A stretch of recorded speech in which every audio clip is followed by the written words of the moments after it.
Clara Brennan shoved her three sisters behind her back and faced the drunk who used to be their uncle. Inside the Silver Dollar Saloon, men were counting money, placing bids, not on horses, on her sisters. 12-year-old Lily had stopped breathing between sobs. Josie's hand found the kitchen knife hidden in her skirt. Emma crushed her sketchbook against her chest, like it could stop bullets. Uncle Warren had sold them to cover a poker debt. The auction started in 90 seconds. If you're watching from anywhere in the world, drop your city in the comments. I want to see how far this story reaches. Subscribe and stay until the end, because what happens next will shatter you and rebuild you from the ashes. Clara's back hit the saloon wall hard enough to rattle her teeth. "You listen to me, girl." Warren Brennan's whiskey breath washed over her face. "You walk in there quiet. You smile. You don't make trouble." Clara didn't blink. Or what? Warren's hand shot up. Clara caught his wrist before it connected with her face. She twisted, hard. Warren yelped and stumbled backward, cradling his arm. "You touch my sisters," Clara said, "I'll break more than your wrist." Behind her, Josie laughed, sharp and dangerous. "Let me do it, Clara. Please, just 5 minutes with him." "No." "He sold us. He sold Lily. She's 12 years old and I know what he did." Clara released Warren's wrist. The man scrambled back, his face twisted between fear and fury. "You ungrateful little—" He stopped, swallowed. His eyes darted to the saloon doors. "Garrett's waiting. You think I want this? You think I had a choice?" "Everyone has a choice." "Not when you owe Silas Garrett $2,000. Warren's voice cracked. "Not when he owns the sheriff, the judge, half this goddamn territory." Clara stepped forward. Warren flinched. "Where's the deed?" "What?" "The deed to our parents' farm. The one you gambled away. Where is it?" Warren's face went gray. "Garrett has it. Signed over legal and proper. There ain't nothing. There's always something." Clara turned to her sisters. Josie stood with her feet planted wide, her hand still resting on the knife at her hip. 18 years old and ready to kill. She'd been ready since the day their father died. Emma had pressed herself against the wall, making herself small. 16 and disappearing. Her sketchbook was open, her pencil moving in frantic strokes, drawing what she couldn't speak. And Lily. Lily sat in the dirt, her knees pulled to her chest, her small body shaking with sobs that had gone silent. 12 years old, blonde curls matted with dust, blue eyes swollen nearly shut from crying. Clara's heart cracked down the middle. "Josie." "Yeah?" "If something happens to me in there, you take Emma and Lily and you run." "Like hell. That's an order." "You ain't Mama." Josie's voice broke. "You ain't Papa either. You're my sister, and I ain't leaving you." Clara grabbed Josie's face with both hands, forced her to meet her eyes. "Listen to me. You are the only one who can protect them if I fail. You hear me? The only one. So if this goes wrong, you run. You find somewhere safe. You keep them alive."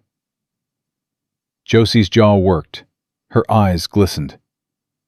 "I hate you." "I know." Clara released her. "Stay here." She walked toward the saloon doors. "Clara!" She stopped. Emma's voice, barely above a whisper. "Please come back." Clara didn't turn around. Couldn't. If she saw Lily's face one more time, she'd break. And she couldn't afford to break. Not yet. "Count to 300, she said. "If I'm not out by then, Josie knows what to do." She pushed through the doors. The silver dollar swallowed her whole. Smoke, sweat, spilled whiskey. the stench of men who'd stopped caring about decency long ago. Clara's eyes adjusted to the dim light, and her stomach turned to ice. The room was packed. Men lined the walls, filled the tables, crowded around a raised platform at the back where a podium stood waiting. Some wore range clothes, dust-covered and sun-faded. Others wore suits that cost more than her family's farm had been worth. All of them were looking at her. "Well, well." The voice cut through the noise like a blade through butter. Silas Garrett rose from a table near the platform. He was tall, lean, dressed in a gray suit so fine it looked wrong in this place. His dark hair was slicked back from a face that might have been handsome if his eyes held anything human. They didn't. "Miss Brennan," he smiled. "I was beginning to think you'd run." "I don't run." "No." Garrett moved toward her, and men parted to let him pass. "No, I don't suppose you do. That's what makes you valuable." Clara held her ground. "I'm not for sale." "Everything's for sale, my dear. It's simply a matter of finding the right price." "Then what's yours?" Garrett stopped. His smile flickered. "I beg your pardon?" "Your price." Clara kept her voice steady. "To let us go. All four of us." "Name it." Laughter rippled through the room. Someone called out something filthy. Clara ignored it. Garrett tilted his head, studying her like she was a horse he was considering purchasing.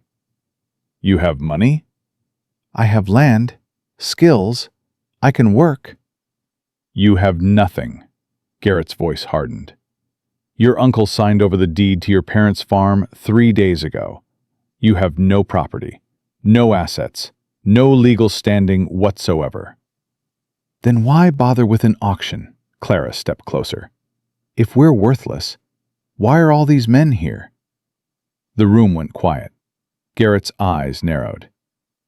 "Because you're not worthless, Miss Brennan. You're young, healthy, capable of work and—" he paused. "Other services. Your sister's even more so, especially the little one." Clara's vision went red. "Touch Lily and I'll kill you." "You'll try." Garrett smiled again. "I've heard about you, Clara Brennan. You ran your family's farm for 2 years after your father died. Kept your sisters fed when half the territory was starving. Shot a man who tried to steal your horses." "I shot him in the leg." "My point exactly. You could have killed him, but you didn't. You're not a killer, Miss Brennan. You're a survivor." He leaned close. "And survivors know when to stop fighting." "This isn't that moment." "No?" Garrett pulled a folded paper from his jacket. "This is the deed to your parents' land, signed by Warren Brennan in exchange for the cancellation of his debts. Legal. Binding. Witnessed by the sheriff himself." Clara's hands curled into fists. "That land belonged to our parents, not Warren. He had no right." "He had every right. As your father's brother and your legal guardian, he had full authority over your family's assets." Garrett tucked the paper away. "Including you." "We're not assets." "The law says otherwise. Then the law is wrong." Garrett laughed, not cruel, almost genuine. "I like you, Miss Brennan. I truly do. It's a shame you're worth more as merchandise than as a business partner." He turned toward the platform. "Gentlemen, shall we begin?" "Wait." Clara's voice rang out across the room. Garrett paused, turned. $2,000, Clara said. "That's what Warren owed you. I'll pay it." Murmurs rippled through the crowd. Garrett raised an eyebrow. "With what?" "Give me 6 months. I'll work. All 4 of us will work. We'll pay back every cent." "And if you can't?" "Then you get what you want anyway. But at least we'll have tried." Garrett considered this. For one heartbeat, Clara thought he might actually agree. Then he shook his head. 6 months is too long. My buyers have traveled from 3 territories to be here today. I won't disappoint them." He smiled. "But I admire your spirit. Tell you what, I'll start the bidding for you last. Give you a chance to watch your sisters go first. See exactly what kind of men will be owning them." Clara lunged. 2 men caught her before she got 3 steps. They wrenched her arms behind her back, forced her to her knees. She struggled, screamed, bit one of them hard enough to draw blood. It didn't matter. "Bring in the others," Garrett said calmly. "Let's start with the youngest." The doors opened. Warren stumbled in, dragging Lily by the arm. Josie came next, held by 2 men twice her size. Emma walked on her own, her face blank, her eyes dead. They'd been caught. Clara's heart stopped. "No." Her voice came out broken. "No, please, not them. Take me. Do whatever you want with me. Just let them go." Garrett crouched in front of her. His voice was soft, almost kind. "You still don't understand, do you? I don't want just you, Clara. I want all 4 of you. The complete set." He reached out, tucked a strand of hair behind her ear. "You're worth more together than apart." Clara spat in his face. Garrett wiped his cheeks slowly. The kindness vanished. "Put her with the others. We'll sell the youngest first."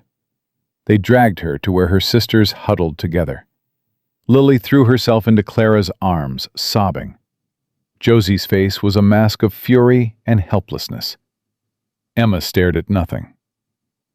"I'm sorry," Clara whispered. "I'm so sorry. I tried." "Shh." Josie's hand found hers. "We know." Garrett climbed onto the platform. The room buzzed with anticipation. "Gentlemen," his voice carried easily over the noise, "thank you for your patience.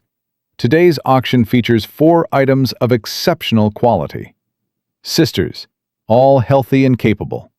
Perfect for domestic service, farm work, or—" He paused meaningfully. "Personal companionship." Laughter. Crude comments. Men elbowing each other. Clara wanted to vomit. "We'll start with the youngest. Lily Brennan, 12 years old. Small, but healthy. Trainable." 2 men yanked Lily from Clara's arms. "No!" Clara fought against the hands holding her. "No, don't touch her. She's a child. She's just a child." Lily screamed, kicked, bit. They dragged her toward the platform anyway. "Opening bid," Garrett announced. $200. A man in a black hat raised his hand. $200. $250. $300. $350 from the gentleman in the back. Clara's world narrowed to a single point. Lily, her baby sister, being sold like livestock while she watched. $400. This couldn't be happening. $450. This couldn't be real. $500. Do I hear $550? The saloon doors exploded inward. Every head turned. A man stood in the doorway, tall, broad, covered in trail dust. His silhouette blocked the sun like an eclipse. He stepped inside, and Clara saw his face. A scar ran from his left eyebrow to his jaw. His nose was crooked from being broken and badly set. His eyes were gray as gunmetal and just as cold. He looked like violence given human form. "Auction's over," he said. His voice was quiet. It didn't need to be loud. Every man in the room heard it. Garrett's smile tightened. "Thornton, this is a private—" "I said the auction's over." The man, Thornton, walked forward. Men scrambled to get out of his way. He moved like a thunderstorm rolling across open prairie. Inevitable. Unstoppable. He stopped in front of the platform, looked at Lily, frozen in the grip of Garrett's men. Looked at Clara, held down and helpless. Looked at Josie and Emma, huddled together like frightened animals. Then he looked at Silas Garrett. How much? Garrett's eye twitched. Excuse me? For all four. How much? They're not for sale. Not to you. Everything's for sale. Thornton reached into his coat, pulled out a leather pouch, tossed it onto the platform. It landed heavy. Gold heavy. $3,000. That's more than these vultures would pay combined. Thornton's hand dropped to the gun at his hip. Take it or don't, but either way, these girls are leaving with me. The room held its breath. Garrett stared at the pouch, at Thornton, at the gun. You can't just... I can. Thornton's voice dropped even lower. I am. Now you've got exactly 10 seconds to decide whether you want to be rich or dead. One of Garrett's men reached for his weapon. Thornton drew and fired in a single motion. The bullet punched through the man's hand. He screamed and dropped, clutching the bloody mess. Nobody else moved. Thornton holstered his gun. His expression hadn't changed. 9 seconds. Garrett's face had gone pale. This isn't over, Thornton. 8. You think you can just... 7. Garrett grabbed the pouch. Fine. His voice shook with rage. Take them. But mark my words, this isn't over. Not by a long shot. It's over enough. Thornton turned to Clara. Get your sisters. We're leaving. Clara stared at him. This stranger who'd just bought them like cattle, who'd shot a man without blinking, who was now offering freedom, or perhaps just a different cage. Why? Does it matter? Yes. Something shifted in Thornton's gray eyes, something almost human. Because I've seen what happens to girls who get sold in places like this, and I'm tired of seeing it. He held out his hand. You coming or not? Clara looked at his hand, at the scars across his knuckles, at the calluses that spoke of hard work and harder living. She looked at her sisters, Lily, still crying, Josie, watching Thornton with suspicious eyes, Emma, sketching furiously in her book as if her life depended on capturing this moment. She looked at Garrett, clutching the gold, his face twisted with hatred. And she made her choice. Josie, Emma, get Lily. They moved. Within seconds, all four sisters were heading for the door. Thornton walked backward, keeping his eyes on the room. His hand never left his gun. Nobody tried to stop them. The sunlight hit Clara's face like a blessing. She kept walking, past the saloon, past the staring townspeople, past the life she'd known and the future she'd feared. A wagon waited at the end of the street. 2 horses, old but strong. Get in, Thornton said.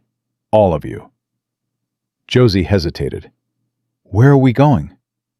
My ranch, 20 miles northeast. And then what? Thornton climbed into the driver's seat.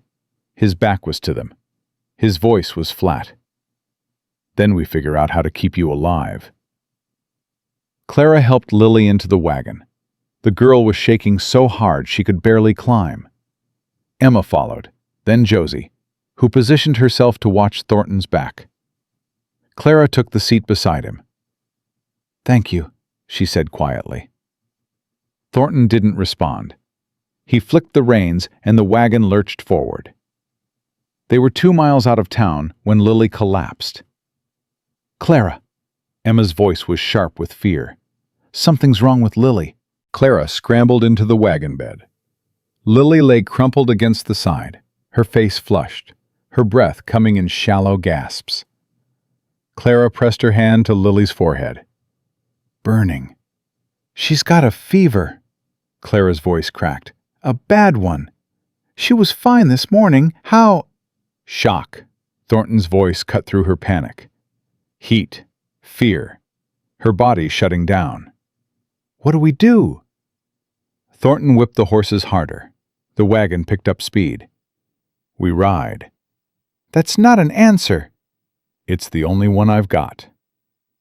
Clara pulled Lily into her lap. The girl's eyes were closed now. Her breathing was getting worse. Don't you dare, Clara whispered. Don't you dare leave me, Lily. You hear me? You stay. You fight. That's what Brennan girls do. We fight. Lily didn't respond. The miles blurred together. Sun, dust, heat. The endless rhythm of hooves against packed earth. Emma held Lily's hand and prayed. Josie watched the horizon for pursuit, and Clara held her baby sister and bargained with every god she'd ever heard of. When the ranch finally appeared, Clara barely registered it. Stone walls, timber beams, a fortress built into the base of a cliff. Thornton pulled the wagon to a hard stop, jumped down, and threw open the door of a small building. Bring her. Clara carried Lily inside. The room was cool, dark. A table sat in the center. Thornton swept everything off it. Put her here. Clara obeyed. Thornton was already moving. Water. Cloths. Bottles of something that smelled sharp and medicinal. What are you doing? Josie demanded. Saving her life. Thornton soaked a cloth, wrung it out, pressed it to Lily's forehead. If you want to help, there's a well behind the building. Fill every bucket you can find. Josie ran. Emma hovered near the door. Is she going to die? Thornton didn't look up. Not if I can help it. Hours passed. Thornton worked without stopping, cooling Lily's skin, forcing water between her cracked lips, crushing herbs and making poultices. His hands were steady. His face was stone. Clara watched him and tried to understand. Who was this man? Why had he saved them? What did he want? The questions burned in her chest, but she didn't ask. Couldn't ask. Not while Lily's life hung in the balance. The sun set. Stars emerged. The desert night turned cold. And finally, Lily's breathing steadied. Her fever broke. Her eyes fluttered open. Clara? Clara was there in an instant, holding her hand, crying tears she hadn't known she had left. I'm here, baby. I'm right here. Where are we?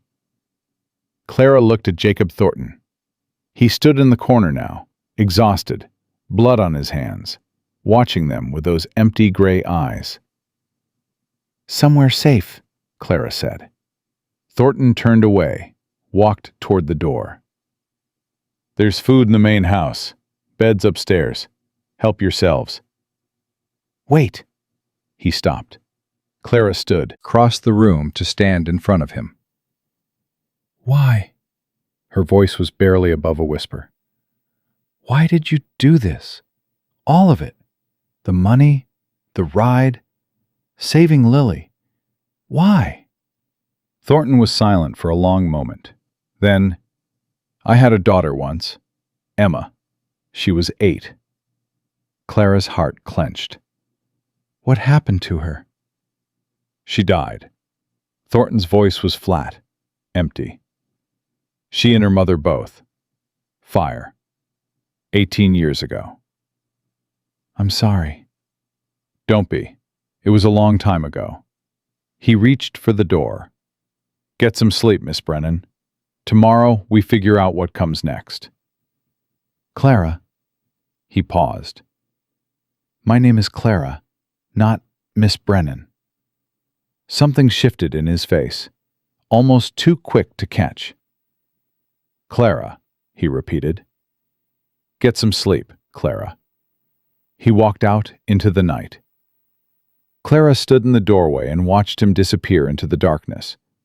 Behind her, Lily was sleeping peacefully. Josie was arguing with Emma about guard shifts. The nightmare of Dusty Springs was 20 miles and a lifetime away. They were safe. For now. But as Clara watched the shadow swallow Jacob Thornton whole, she couldn't shake the feeling that their story was just beginning, and that the hardest parts were still to come. Clara woke to the smell of coffee and the sound of her sisters arguing. She sat up fast, her hand reaching for a weapon that wasn't there.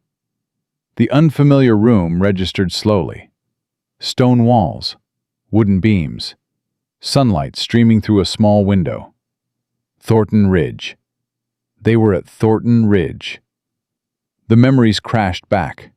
The auction, the gunshot, Lily's fever. Jacob Thornton's gray eyes telling her his daughter died 18 years ago. She was still wearing yesterday's dress. Her boots were caked with dust. Her whole body ached like she'd been thrown from a horse. But she was alive. Her sisters were alive. That was enough. Clara followed the voices downstairs and found chaos in the kitchen. Josie stood at the stove, poking at something in a pan with a wooden spoon. Smoke rose from whatever she was attempting to cook. Emma sat at the table with her sketchbook, drawing with intense concentration. And Lily was there too, pale but upright, wrapped in a blanket that dwarfed her small frame. "You're up." Josie didn't turn around. "I'm making breakfast, or trying to. This stove hates me." "The stove doesn't hate you." Emma's pencil scratched across paper. "You just don't know how to cook." "I know how to cook." "Burning things isn't cooking." "It's not burned, it's crispy." "It's on fire, Josie." Josie looked down. Flames licked up from the pan. "Damn it." She grabbed the pan and threw it into the sink. Water hissed. Smoke billowed. Clara crossed the room and opened a window before they all choked. "I had it under control," Josie muttered. "You really didn't." Clara turned to Lily. "How do you feel?" "Better." Lily's voice was still weak, but her eyes were clear. "Tired. Hungry."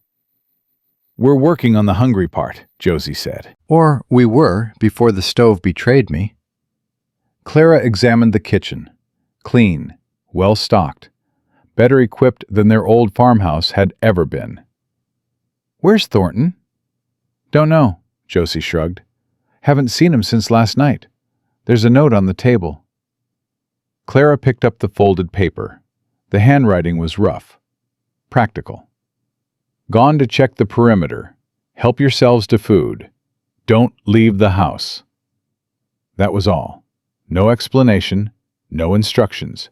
Just an order and an absence. "Friendly," Josie said. "Real warm welcome." "He saved our lives." Emma didn't look up from her drawing. "He doesn't have to be friendly." "He bought us, Emma, like cattle. Forgive me if I'm not ready to write him love letters." "He didn't buy us. He bought our freedom." "Same thing." "It's not the same thing at all." "Girls," Clara set down the note, "enough. We need to eat. Then we need to figure out what happens next." She took over the stove, found eggs in a basket, bread in a box, butter in a crock. Simple food.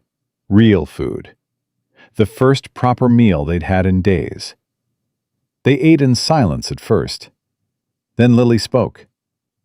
"Clara, are we safe here?" Clara looked at her youngest sister. 12 years old. Nearly sold to the highest bidder yesterday. Nearly died of fever last night. And still asking the questions that mattered. "I don't know," Clara said honestly. "I hope so." "But you're not sure?" "I'm not sure of anything right now, except that we're together, and that's what matters." Lily nodded slowly, went back to her eggs. Josie pushed her plate away. "We need weapons." "Josie, don't Josie me. That man Garrett isn't going to forget what happened. He lost money. He lost face. Men like that don't let things go." "She's right." Emma's voice was quiet. I saw his eyes when Thornton took his gold. He's going to come after us. Clara had seen it too. The hatred burning beneath Garrett's smooth surface, the promise of revenge. "Then we prepare," she said. "We learn this place. We find out what resources we have. And we don't make ourselves easy targets." "And Thornton?" Josie asked. "Do we trust him?" Clara thought about the question. Really thought. "I don't know yet. But he hasn't hurt us. He saved Lily. That buys him some time." "How much time?" "Enough to figure out who he really is." The door opened. Jacob Thornton stood in the frame, trail dust on his clothes and a rifle in his hand. He looked at the four of them sitting around his table, eating his food, and his expression didn't change. "You're up." "We're up," Clara stood. "Thank you for the food." "Thank you for the rescue," Josie added, her voice carefully neutral. "And the bed. And not murdering us in our sleep." Thornton's eyes moved to her. "You're welcome. I'm Josie, in case you forgot. That's Emma. And Lily. And you already know Clara, apparently, since she's the only one you talked to last night." "I remember who you are." "Good. So what happens now? You bought us fair and square. What do you want in return?" "Josie." Clara's voice carried a warning. "It's a fair question. Nobody spends $3,000 on strangers out of the goodness of their heart. So what's the price, Mr. Thornton? What do we owe you?" Thornton set his rifle against the wall, crossed to the stove, poured himself coffee from the pot Clara had made. "You don't owe me anything." "Bull." "Josie!" "No, Clara. I'm tired of not knowing where we stand." Josie stood, facing Thornton directly. "Yesterday we were about to be sold like livestock. Today we're eating breakfast in a stranger's house. I need to know what kind of situation we're in. Are we guests? Prisoners? Something else?" Thornton took a long drink of coffee, set down the cup. "You're guests. You can leave whenever you want. Walk out that door right now if it suits you." He met Josie's eyes. "But if you do, Garrett will find you. He's got men all over this territory. Trackers, guns. You won't make it 100 miles before he drags you back. So we're prisoners. You're protected. There's a difference." "Is there?" "Yes." Thornton's voice hardened. "Prisoners don't get choices. You have choices. Stay or go. Work or don't. Trust me or don't. But understand this. While you're under my roof, nobody touches you. Nobody hurts you. Nobody sells you. That's not a transaction. That's a promise." Silence filled the kitchen. Lily's small voice broke it. "Why?" Thornton looked at her. Something shifted in his face. Something almost soft. "Because I couldn't save my own daughter. Maybe I can save someone else's sisters." He picked up his rifle, walked toward the door. "There's work to be done if you want to help. Stable needs mucking. Garden needs tending. Fences need mending. Or you can rest. Your choice." He was gone before anyone could respond. Josie let out a long breath. "Well, that was something."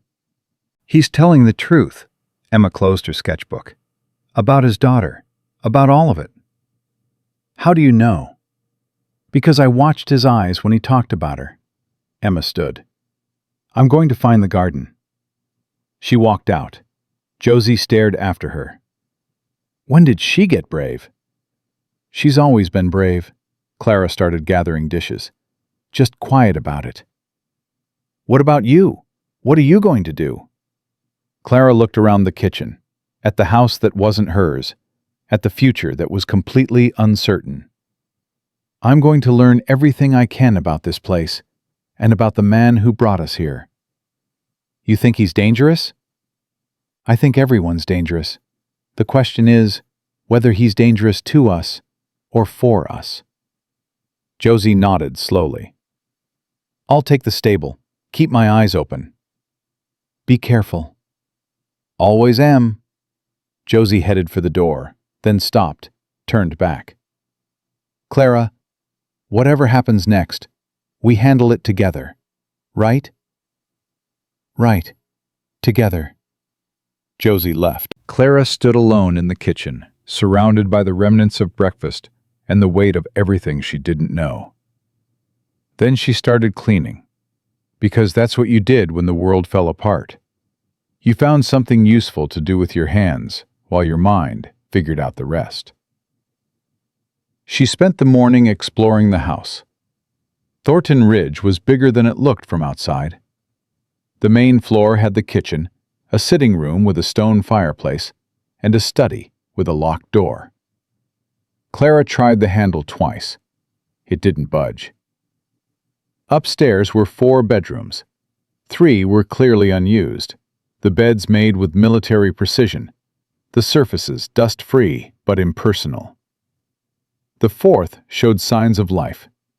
A razor by the wash basin, books stacked on a nightstand, a photograph face down on the dresser. Clara didn't touch the photograph. It felt like trespassing. The basement held food stores, ammunition, and enough supplies to last through a siege. Clara counted everything. Made mental notes.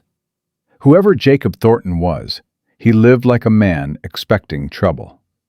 By midday, she'd mapped every room, every exit, every potential hiding spot. She knew where the weapons were kept. She knew which floorboards creaked. She knew the house better than she'd known her own home after 20 years of living there. She found Thornton at the corral, working with a horse that clearly didn't want to be worked with. The animal was beautiful, a black mare with wild eyes and a temper to match. She reared every time Thornton got close, her hooves slashing the air. Clara leaned against the fence and watched. Thornton didn't look at her, didn't acknowledge her presence, just kept circling the mare with patient, steady movements. "She's scared," Clara said. "She's angry." "Same thing sometimes." Thornton paused. The mare snorted, pawed the ground. "You know horses?" "Grew up on a farm. Horses were part of it." "Then you know this one's been hurt. Badly. By someone who was supposed to take care of her." Clara studied the mare, saw the faint scars on her flanks, the way she flinched when Thornton raised his hand, even slowly. She was beaten. Worse than beaten. Previous owner used spurs until she bled, whipped her when she didn't perform. By the time I got her, she wouldn't let anyone within 10 feet. "How long have you had her?" 6 months. Clara watched the mare pace, watched Thornton wait. "She's better now," she said. "Than she was." "Some. Still won't let me touch her. But she doesn't try to kill me anymore. That's progress." "How do you know she'll ever trust you?" Thornton finally looked at her. His gray eyes held something she couldn't quite read. "I don't. But I keep showing up anyway. Keep proving I'm not going to hurt her. Eventually, she'll decide for herself whether I'm worth trusting." Clara held his gaze. "Are we talking about the horse?" "We're talking about whatever you want to be talking about." A long moment passed. The mare snorted.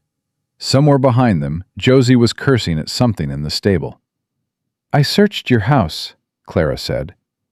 Thornton's expression didn't change. "I know." "You're not angry?" "Would being angry change anything?" "Most men would be." "I'm not most men." He turned back to the mare. "Did you find what you were looking for?" "I don't know what I'm looking for." "Then you probably didn't find it." Clara almost smiled. Almost. "Your study door is locked." "Yes." "What's in there?" "Private things." "That's not an answer." "It's the only one you're getting." Thornton's voice was calm, final. "You want to know who I am? Fine. Ask questions. I'll answer what I can. But some things stay mine, just like some things stay yours. What things stay mine? Whatever you don't want to tell me. Your past, your pain, your plans. He shrugged. I'm not going to dig. You shouldn't either. Clara considered this. It was fair. More than fair, actually. Can I ask about your daughter? Thornton went still. The mayor, sensing something, went still too. You can ask. What was her name?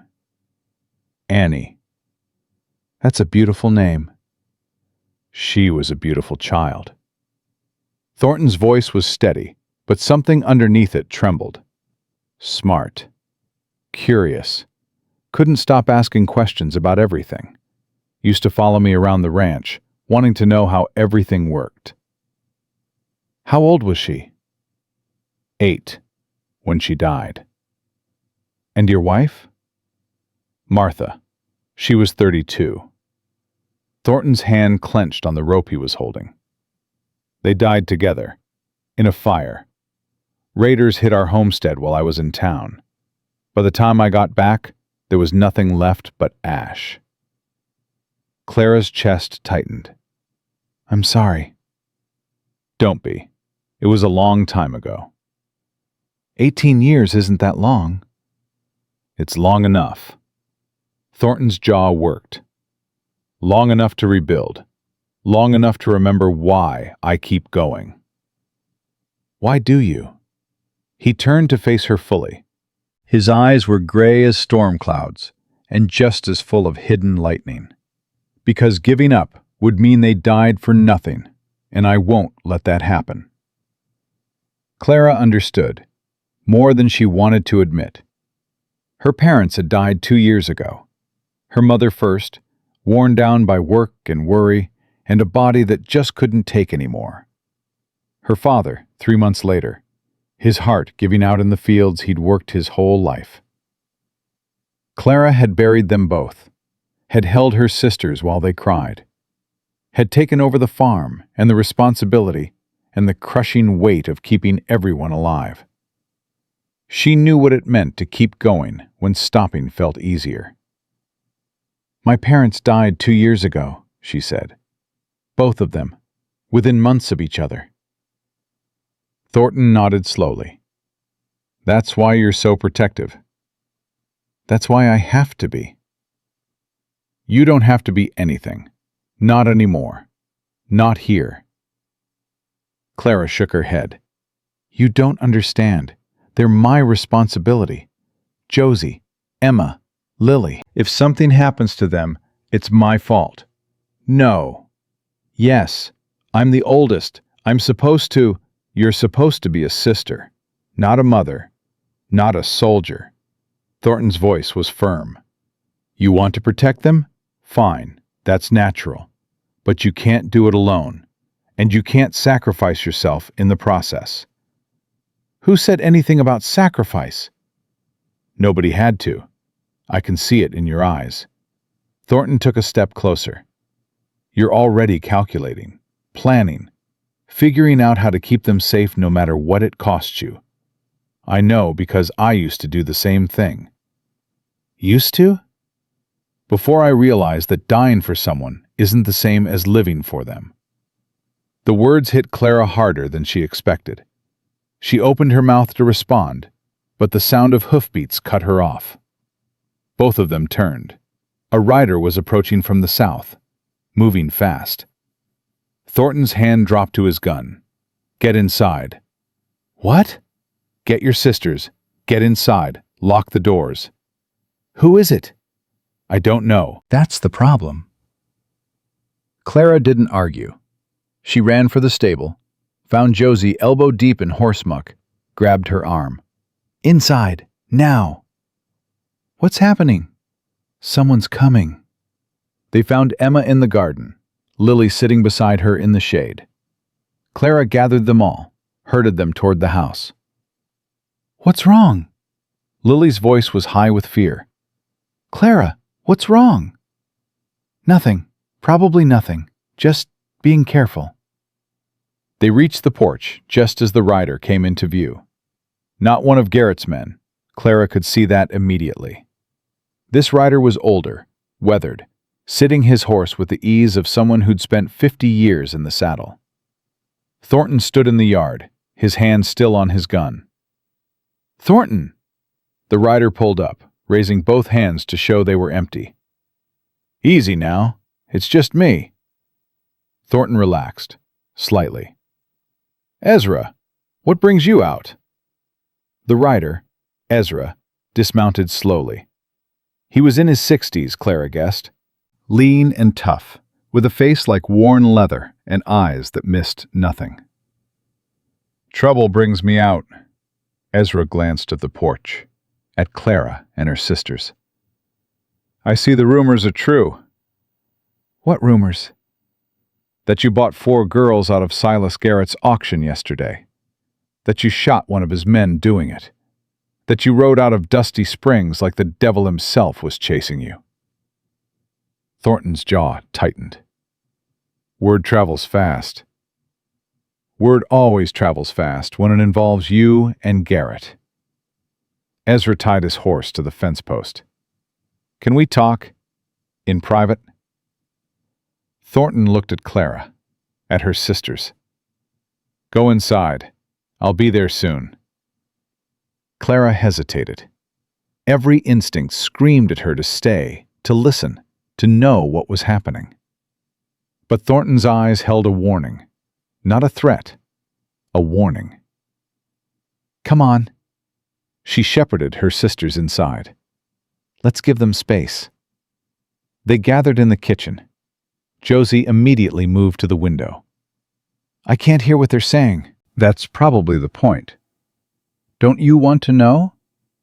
"Of course I want to know, but he'll tell us if it's important." "Will he? We just met the man, Clara. We don't know anything about him." "We know he saved our lives." "We know he paid money for us. That's not the same as saving." Emma spoke from the corner. "He saved Lily.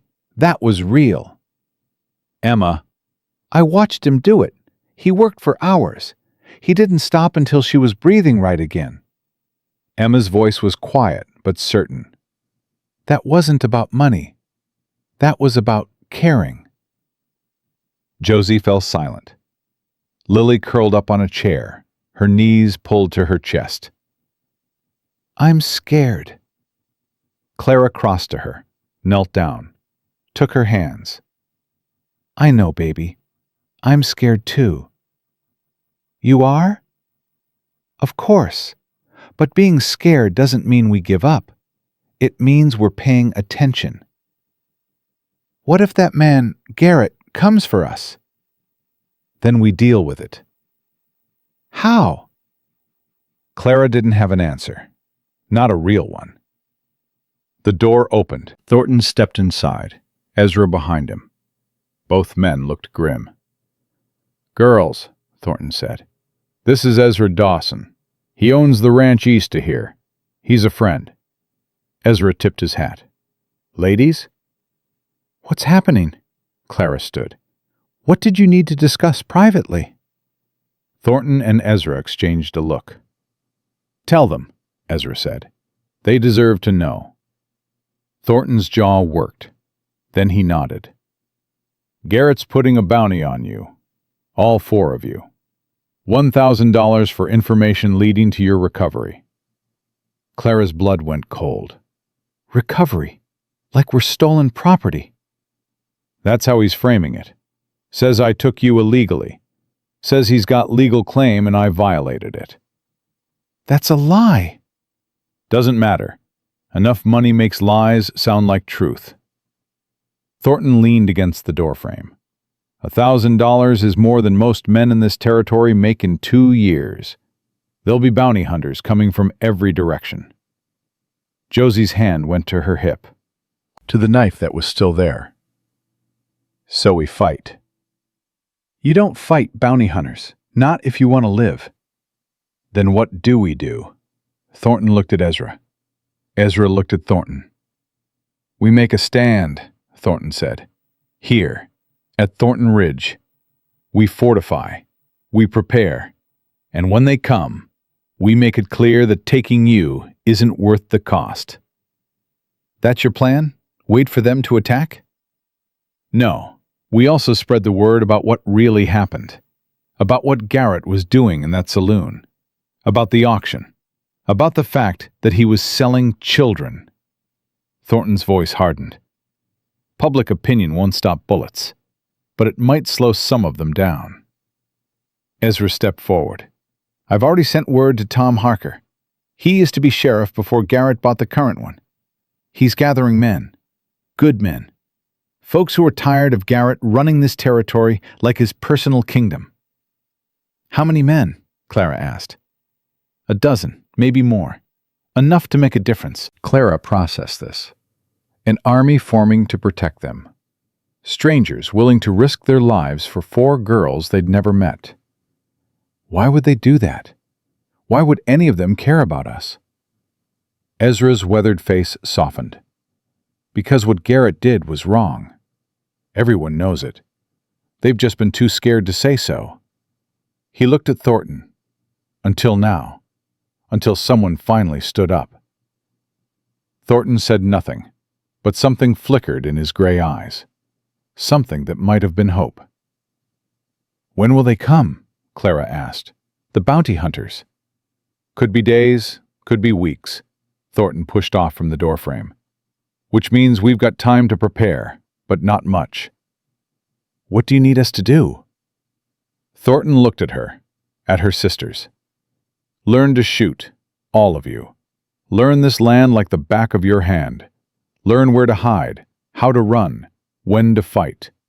He paused. "And learn to trust me, because when the bullets start flying, trust is the only thing that's going to keep you alive." Clara met his eyes, held them. "Trust goes both ways." "I know." "Then tell us the truth. About everything. No more locked doors. No more secrets." Thornton was silent for a long moment. Then he reached into his pocket, pulled out a key. "The study," he said. "Come with me, all of you. It's time you saw what I've been working on." He walked out of the kitchen. Clara followed. Her sisters followed her. They climbed the stairs and stopped outside the locked door Clara had tried earlier that morning. Thornton fit the key in the lock, turned it. The door swung open. Inside was an office, a desk covered in papers, maps pinned to every wall, notes and photographs and documents everywhere Clara looked. "What is all this?" Josie breathed. Thornton stepped inside, lit a lamp. The light threw shadows across the walls, across the sprawl of information. "This," he said quietly, "is every piece of evidence I've collected against Silas Garrett over the past 5 years. Every crime, every victim, every connection." Clara moved closer, looked at the maps, the names, the dates. "You've been investigating him." "I've been building a case, one that can't be ignored, one that will put him away for good." "Why?" Thornton's hand drifted to a photograph on the wall. A woman with dark hair. A girl with her father's eyes. "Because 18 years ago, the men who killed my family worked for a man just like Garrett. Different name, different territory, same evil." He turned to face them. "I spent 2 years hunting those men down. When I was done, I realized killing wasn't enough. The men at the top just hired more guns and kept going." "So you're trying to take down the whole operation?" "I'm trying to make sure no one else loses what I lost. And that means going after the root, not just the branches." Clara stared at the evidence. Years of work, years of patience. "Garrett doesn't know about this?" "If he did, I'd be dead already." "And now we've made you a target." Clara's voice was heavy. "By coming here, we've put everything you've built at risk." Thornton shook his head. You didn't do anything. Garrett did. I just finally had a reason to stop waiting." "A reason?" "4 reasons." He looked at each of them in turn. 4 girls who deserved better than what that saloon was going to give them. 4 lives worth risking everything for. Lily stepped forward, small and pale and still shaky from yesterday's fever. "You really mean that? We're worth risking your life?" Thornton knelt so he was at her eye level. "When I saw you in that saloon, saw what they were about to do, I thought about Annie. About what I would have wanted someone to do if she'd been in your place." His voice roughened. "So yes, Lily, you're worth it. All of you are." Lily threw her arms around his neck. Thornton froze. For a moment, he looked like he'd forgotten what human contact felt like. Then, slowly, his arms came up. He hugged her back. Clara watched her baby sister embrace the scarred stranger who'd bought them out of hell. Watched Emma crying silently in the doorway. Watched Josie's hard expression finally crack. And she made a decision. "Tell us everything," she said. "Everything you know about Garrett. Everything you've learned. We're not just going to hide here and wait for him to come. We're going to help you take him down." Thornton looked up, met her eyes. "You sure about that? Once you're in, there's no going back." "We've been in since the moment he put us on that auction block." Clara's voice was steel. "Now we're going to make him regret it." Thornton stood. Lily still clung to him, and he let her. "All right, then." He gestured to the maps, the documents, the years of gathered evidence. "Let's get to work." The days that followed blurred together in a rhythm of preparation and watchfulness. Clara learned to shoot first. Not because she didn't already know how, but because Thornton's methods were different, precise, deadly in a way her father's gentle instruction had never been. "You're aiming for the center," Thornton said on the 3rd morning. "Stop." Clara lowered her rifle. "Center mass. That's what my father taught me." "Your father taught you to hunt. I'm teaching you to survive." Thornton moved behind her, adjusted her stance with impersonal efficiency. "Hunting means 1 shot, 1 kill, clean, quick. Fighting means chaos, means men shooting back, means you might only get 1 chance before someone takes yours." "So where do I aim?" "Depends on what you want." "I want to stop them." "Stop or kill?" Clara hesitated. The question sat heavy in her chest. "I don't know." "Figure it out before the bullets start flying. Hesitation gets people dead." Thornton stepped back. "Again. And this time, picture someone you hate holding that rifle pointed at Lily." Clara raised the weapon, sighted down the barrel. She thought about Garrett, about the way he'd smiled while announcing the opening bid for her baby sister, about the men in that saloon, measuring her sisters like livestock. She fired. The bullet punched through the target's head. "Better," Thornton said. Again. Josie took to shooting like she'd been born with a gun in her hand. Within 2 days, she was hitting targets at distances that made even Thornton raise an eyebrow. "You've done this before," he said. "Papa taught me." Josie reloaded with practiced ease. "Said a girl alone on the frontier needed to know how to defend herself." He was right. He was paranoid. Turns out paranoid was smart. Emma struggled more. Her hands shook every time she held a weapon. Her shots went wide more often than not.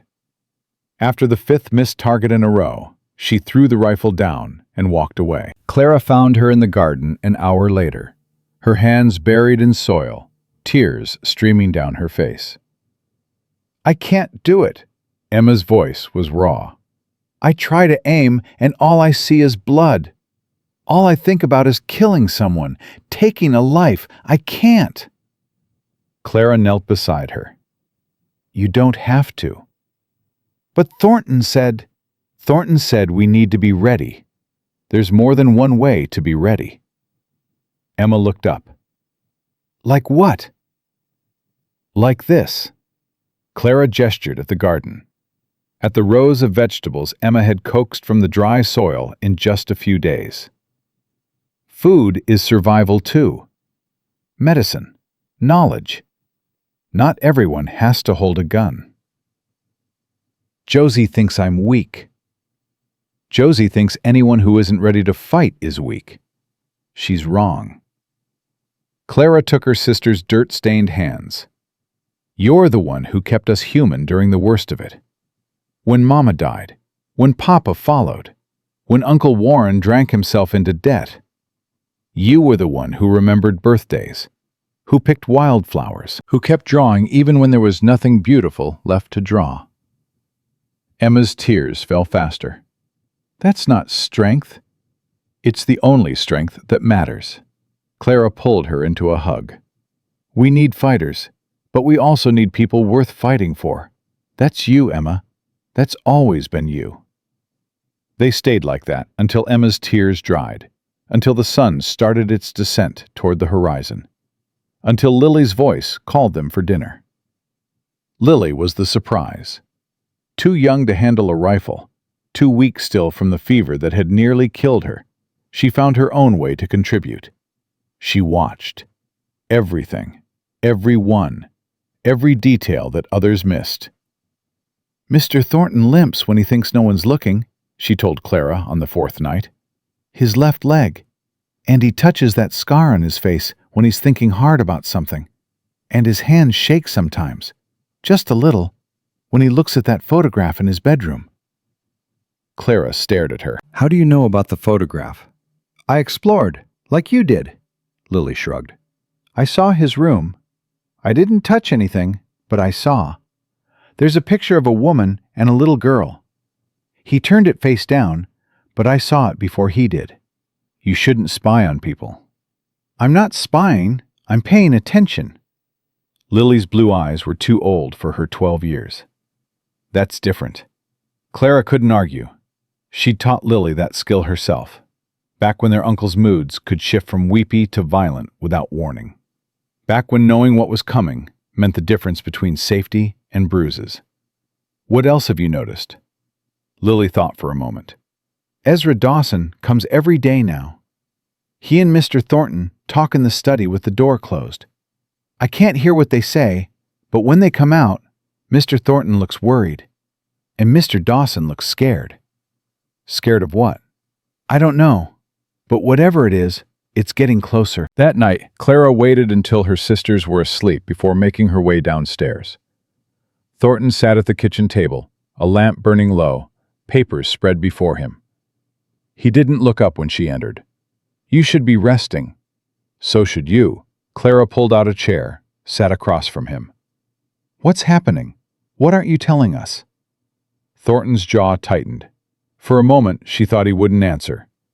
Then he pushed a piece of paper across the table.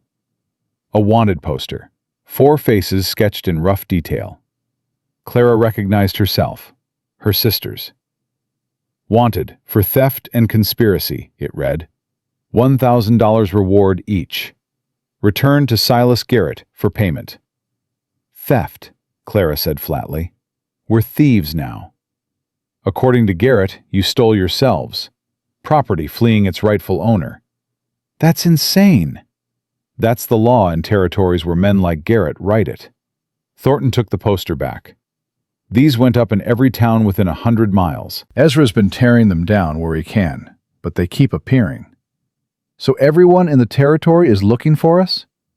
Everyone who wants easy money, which is most people. Clara absorbed this. $4,000 total. A fortune in a land where most folks scraped by on pennies. What do we do? We do what we've been doing. We prepare. We wait.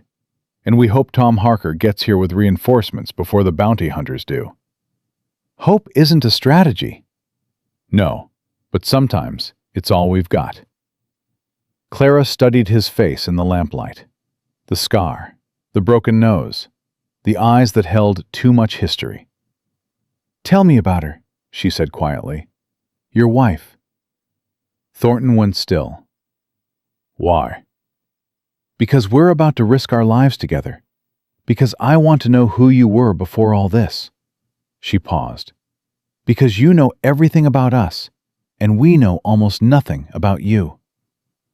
A long silence stretched between them. Then Thornton spoke.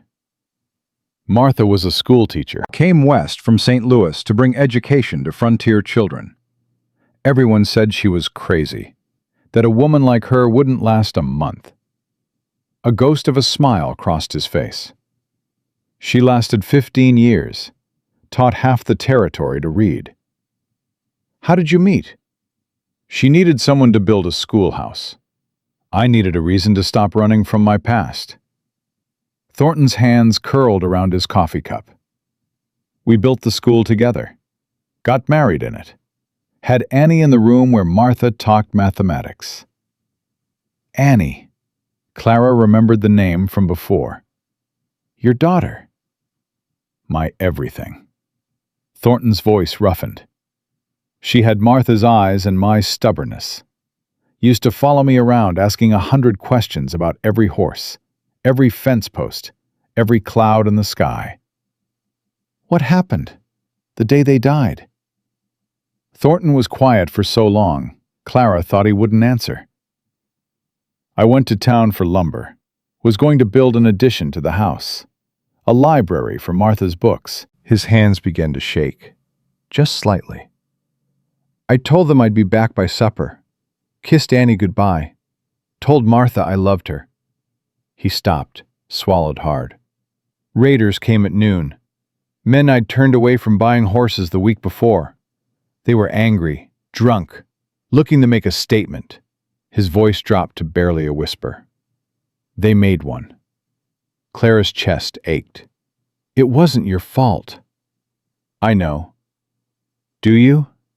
Thornton looked at her, really looked, and in his gray eyes she saw 18 years of guilt that no amount of knowing could erase. I know it wasn't my fault. That doesn't mean I don't blame myself. He set down his cup. I've made peace with what happened, as much as anyone can. But I'll never stop wishing I'd been there, that I died with them instead of spending 18 years living without them. Is that why you saved us? To die? I saved you to live. Thornton's voice hardened. To prove that all those years meant something, that I could protect someone, even if I couldn't protect them. Clara reached across the table, touched his hand. He flinched, like he'd forgotten what human contact felt like. You're not dying for us, she said. You hear me? We're going to survive this. All of us. Together. Thornton looked at her hand on his, at her face. You can't promise that. I can promise to try. That's all any of us can do. Something shifted in his expression. Something that might have been hope, buried so deep he probably didn't recognize it anymore. You remind me of her, he said quietly. Martha. The way you hold your family together. The way you refuse to break. Is that a good thing? It's the best thing. They sat in silence after that, two people carrying weights too heavy for one, finding, for just a moment, that the burden was lighter, shared. The attack came on the 7th day. Clara was in the garden with Emma when she heard it. Hoofbeats. Dozens of them, coming fast from the south. She was on her feet before the sound fully registered. Inside, now! Emma dropped her trowel. What's happening? They're here. They ran. Josie met them at the door, rifle already in hand. I count 12 riders, maybe more. Where's Lily? Upstairs. I told her to hide. Where's Thornton? Don't know. He rode out early to check the fence line. Clara's blood went cold. Thornton was gone. They were alone.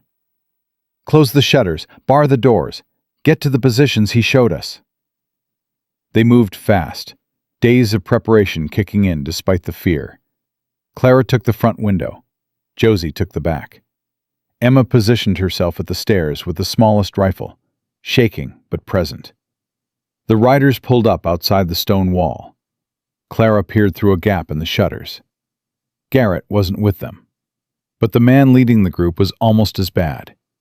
Big, bearded, wearing a badge that looked like it had been bought, not earned. "You in the house," his voice boomed across the yard. "This is Deputy Sheriff Cole Turner. You're harboring fugitives. Send them out peaceful-like, and no one gets hurt." Clara's hands tightened on her rifle. "They're not fugitives," she shouted back. "They're people, free people." "That ain't what the law says, ma'am. I got warrants here, signed by Judge Patterson himself."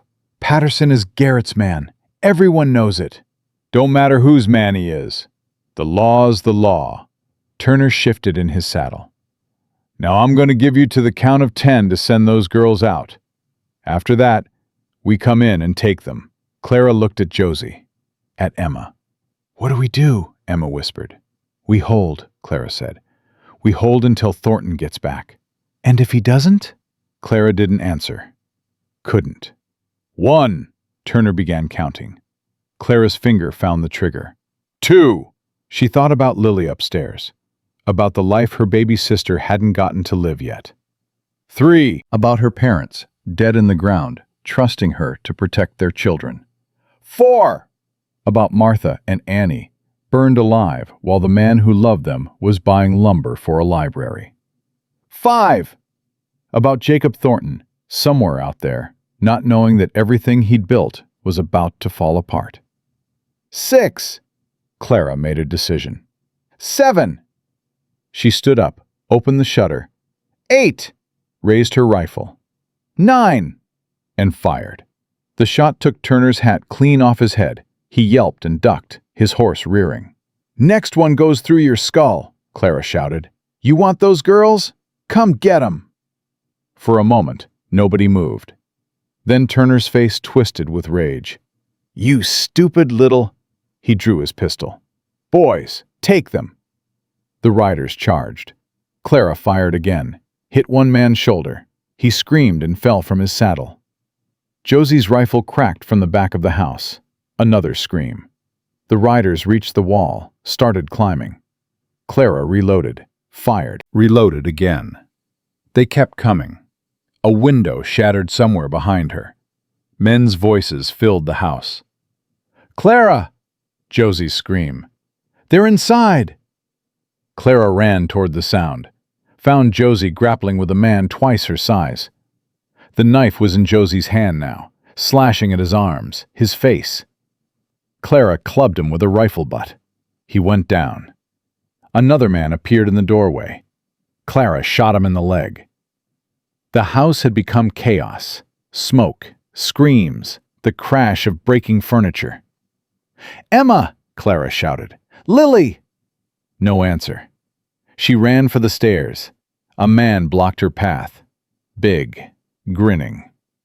"Well now," he said. "Which one are you?" "Let me guess. You're the oldest. The one worth the most." Clara raised her rifle. It was empty. She hadn't had time to reload.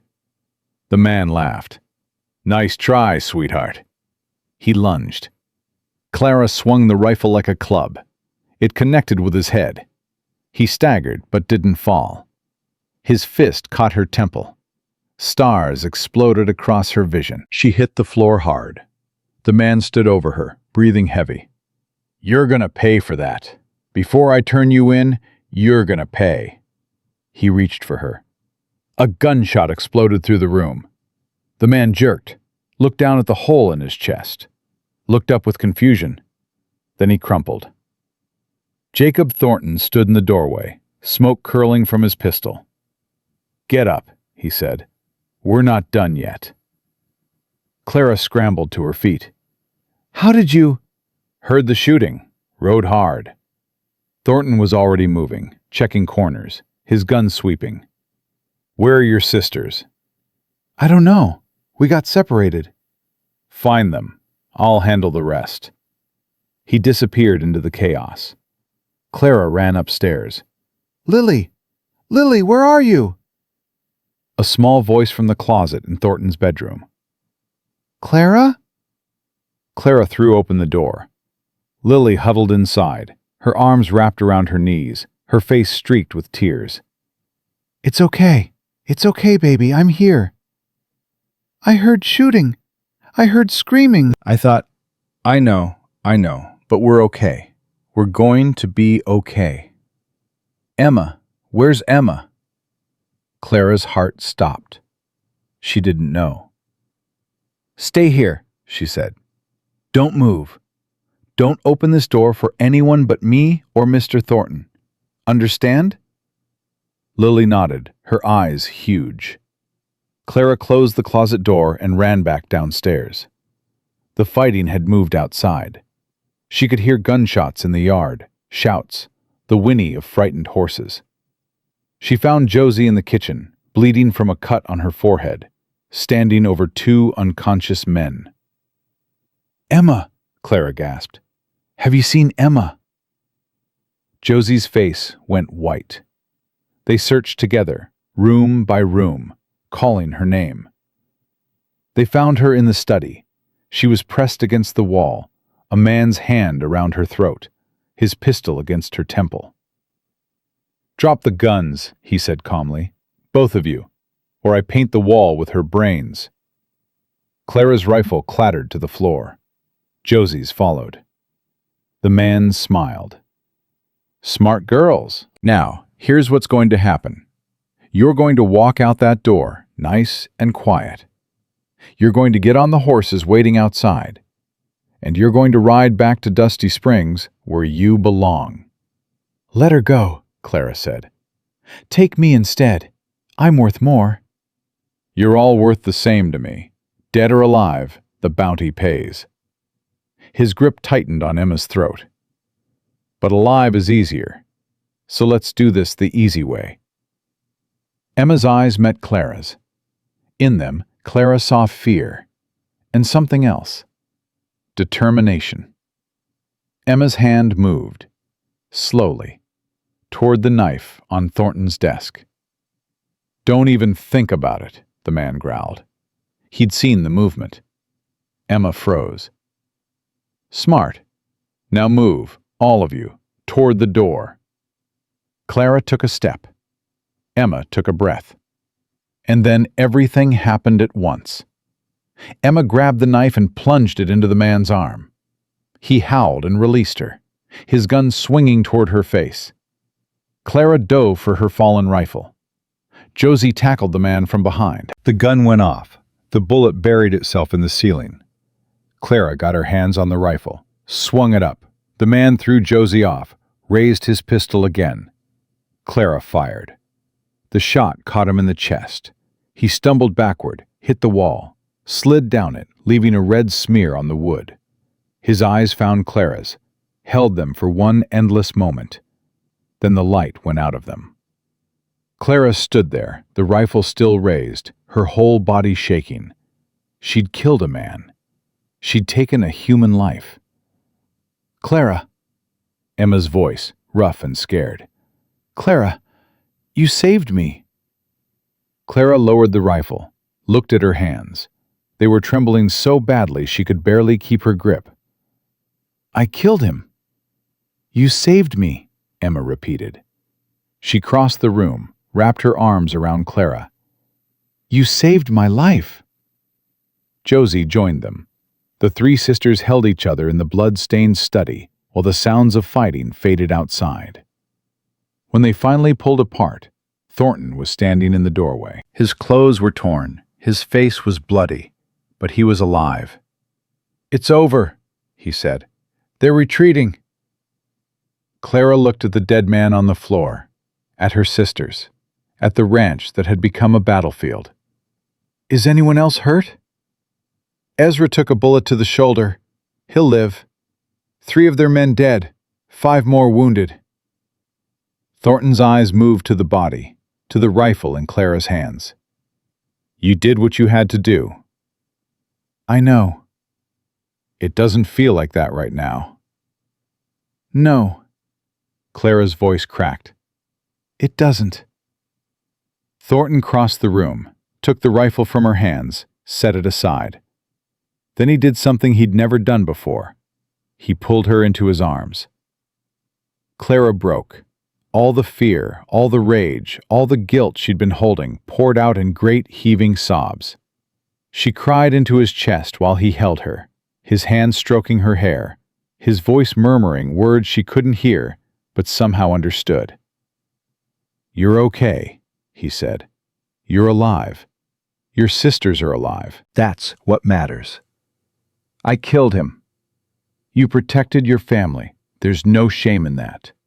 Clara pulled back, looked up at him. His gray eyes were soft now, human. "How do you live with it?" she whispered. "The taking of life." Thornton was quiet for a moment. "You don't live with it. You carry it. Every life you take becomes part of you, and you learn to walk with that weight." He cupped her face in his rough hands. "But you don't carry it alone. Not anymore." Clara closed her eyes. When she opened them, her sisters were there. Josie, bleeding and fierce. Emma, shaking but standing. Lily, who'd somehow crept downstairs without anyone noticing. Her family. Whole. Alive. Because she'd been willing to do the unthinkable. "What happens now?" Josie asked. Thornton released Clara but stayed close. Close enough that she could feel his warmth. "Now we regroup. Tend the wounded. Bury the dead." His jaw hardened. "And then we take the fight to Garrett." Clara straightened, wiped her eyes. "When?" "Soon. Before he can gather more men. Before he knows we're coming."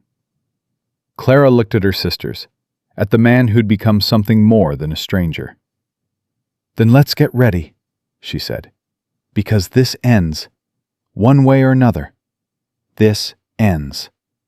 They buried 2 of Garrett's men at dawn, not because they deserved it, because leaving bodies to rot brought disease and drew scavengers. Thornton dug the graves himself, while Ezra sat on the porch with his shoulder bandaged, watching with eyes that had seen too many burials. Clara stood at the edge of the yard, her sisters clustered around her, and tried to feel something other than numb. "You shouldn't watch this," Josie said quietly. "I killed one of them.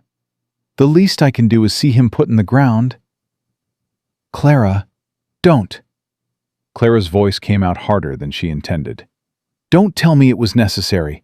Don't tell me I did the right thing. I know all that. It doesn't help." Josie fell silent. Emma slipped her hand into Clara's, said nothing, just held on. Lily pressed against Clara's other side, her small body warm and alive and breathing. They stood together as Thornton finished his grim work, as he covered the graves without ceremony or prayer, as the sun rose higher and the desert heat began its daily punishment. When it was done, Thornton walked to where they stood. His clothes were covered in dirt, his face was haggard, but his eyes found Clara's with something like understanding. "First kill's always the hardest." "Does it get easier?" "No. You just get better at carrying it." He walked past them into the house. Clara watched him go and felt something shift in her chest, something that had been locked tight for years. She followed him inside. He was at the kitchen sink, washing the grave dirt from his hands. His movements were slow, mechanical, the movements of a man who'd done this too many times. "Jacob." He paused. It was the first time she'd used his given name. "I need to know something." Clara moved closer. "And I need you to tell me the truth." "Ask." "When you look at me, what do you see?" Thornton turned. Water dripped from his hands onto the floor. "What do you mean?" "You said I remind you of your wife. You saved us because you couldn't save them. You've been protecting us like we're replacements for what you lost." Clara held his gaze. "So I need to know. When you look at me, do you see Clara Brennan? Or do you see a ghost?" The question hung between them like a blade. Thornton was silent for a long moment. His jaw worked.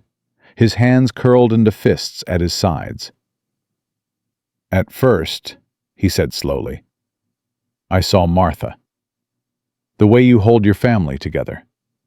The way you refuse to break no matter how hard the world pushes." He took a breath. "But that was at first. And now? Now I see you." His voice roughened. "Clara Brennan. 24 years old, stronger than anyone has a right to be, carrying a weight that would crush most men, and making it look easy." He stepped closer, close enough that Clara could see the individual threads of silver in his dark hair. "I see a woman who shot a man to save her sister, and is tearing herself apart over it, who lost her parents and raised 3 girls on nothing but stubbornness and love, who walked into a saloon full of men who wanted to buy her and didn't flinch." His hand came up, touched her face, gentle. "I see someone I want to protect, not because she reminds me of someone I lost, because she's someone I don't want to lose." Clara's breath caught. "Jacob." "You don't have to say anything." He dropped his hand, stepped back. "I know this isn't the time. I know we've got a war to fight and your sisters to protect, and 100 reasons why this is a bad idea. It's a terrible idea. I know. You're too old for me." "Probably." "We've known each other less than 2 weeks." "I know. And I killed a man last night. I'm not exactly in the best frame of mind for romance." Thornton almost smiled. "That's fair." Clara stared at him, this scarred, broken man who'd bought them out of hell, who'd fought for them, bled for them, held her while she cried over a life she'd taken. "Ask me again," she said quietly. "What?" "When this is over. When Garrett's finished, and my sisters are safe, and we're not running for our lives." She took a breath. "Ask me again. What you see when you look at me." Something flickered in his gray eyes, something that looked dangerously like hope. "And if I ask?" "Then I'll tell you what I see when I look at you." The moment stretched between them, fragile, precious. Then Ezra's voice shattered it. "Thornton, Ryder's coming!" They moved. Clara grabbed her rifle from where she'd left it by the door. Thornton was already outside, his pistol drawn, his body positioned between the approaching riders and the house. But these weren't enemies. Tom Harker rode at the head of a column of men, 15, maybe 20, hard-faced ranchers and farmers, carrying rifles and wearing expressions of grim determination. "Thornton!" Harker pulled up, his old sheriff's badge glinting on his chest. "Heard you had some trouble last night." "News travels fast." "News of Silas Garrett always travels fast." Harker looked at the fresh graves, at the bullet holes in the stone walls, at Clara standing in the doorway with a rifle in her hands. "Looks like you held." "Barely." "Well," Harker swung down from his saddle, "you won't have to hold alone anymore." The men dismounted, began setting up camp around the ranch.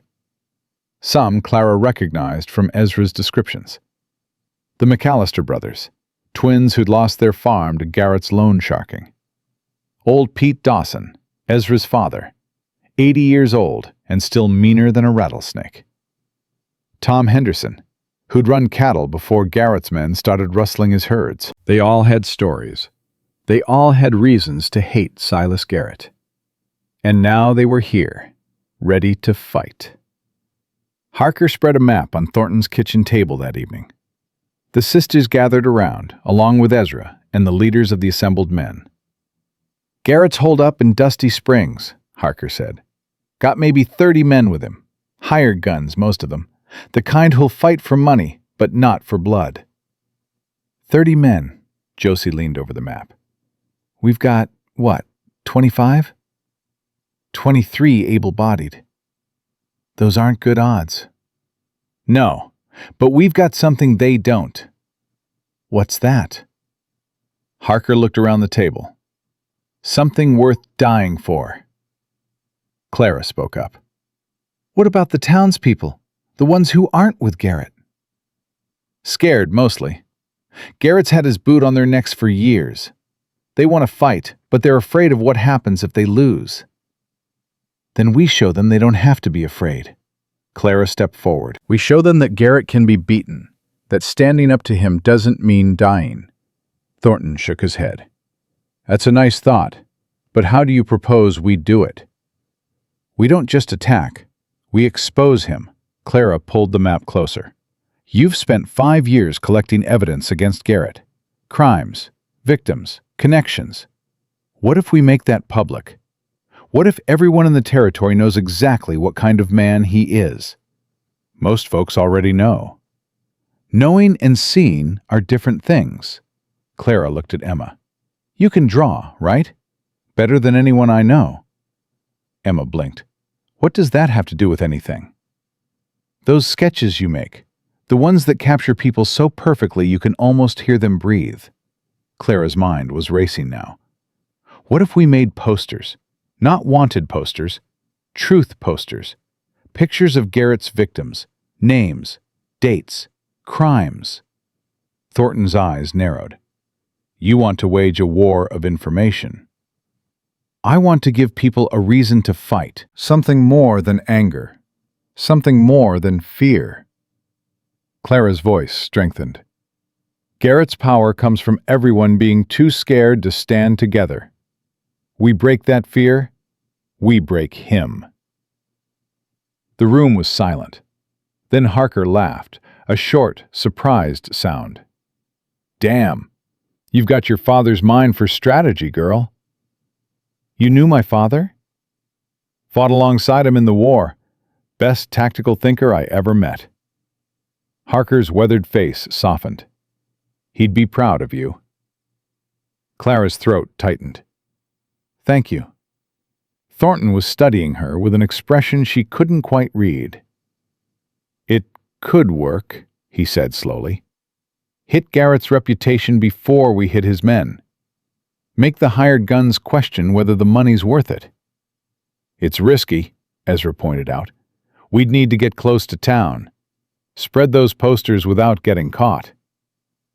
I can do it, Josie stepped forward. I'm fast. I know how to stay hidden. And I've got more reason than anyone to want Garrett exposed.